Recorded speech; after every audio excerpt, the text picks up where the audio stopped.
Hey guys, I'm going to do a little cooking video for you today. Cutting technique specifically for your vegetables. So we're harvesting vegetable intake a lot this week. So I want to go over how to cut your vegetables and a little general cutlery. So let's get into it.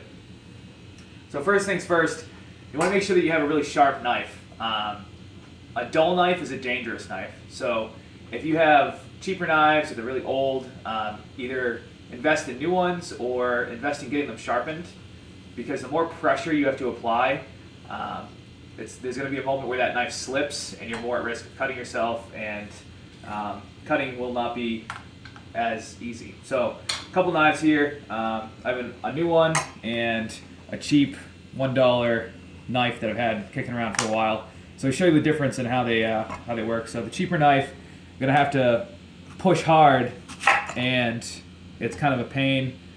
So it doesn't even want to cut through the skin of this apple really, and I got to really press. And if a finger's in the way, you're going to be pressing hard when it does slip. Whereas a sharper knife should glide right through, and you'll even be able to hear the difference. So make sure you have a nice sharp knife. Wood cutting boards are a little bit more forgiving on knives. So if you have wood, on your vegetables at least, try to use wood cutting boards. It's going to save your knives, spare some time.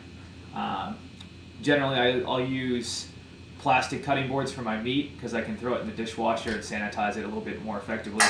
But save the wood cutting board for your vegetables. So we'll go over how to cut an onion. So nice effective way to dice an onion nice and evenly. Save the root. So the root is what holds on to your onion and stops it from falling apart. So you want to save that. Don't cut that off. So you put the top side down and go horizontally and make some cuts halfway through, going up the onion.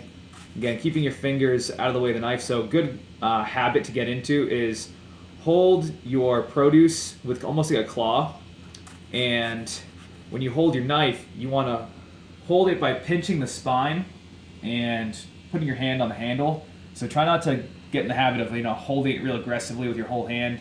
Almost pinch the knife on the spine of the knife, and if you're cutting stuff on the board, do a rocking motion, and cutting stuff in general, try to hold the spine with two fingers. So you're going to go horizontally with the onion here, and then we'll make some vertical cuts.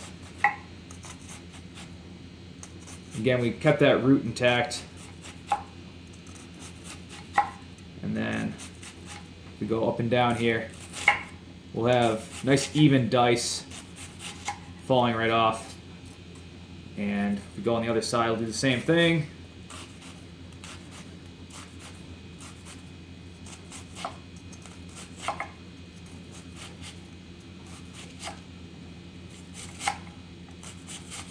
And whatever's left, you can kind of just finish the rocking motion and kind of chop the rest of it up. So again, when you hold your knife, pinch the back and keep a rocking motion. Anytime you hold on to produce, you want to hold that claw on top, and you can kind of butt your blade right up to your knuckles, but your fingertips will be out of the way, as opposed to holding onto it like this or getting a thumb underneath. With that claw, you'll never get a finger stuck.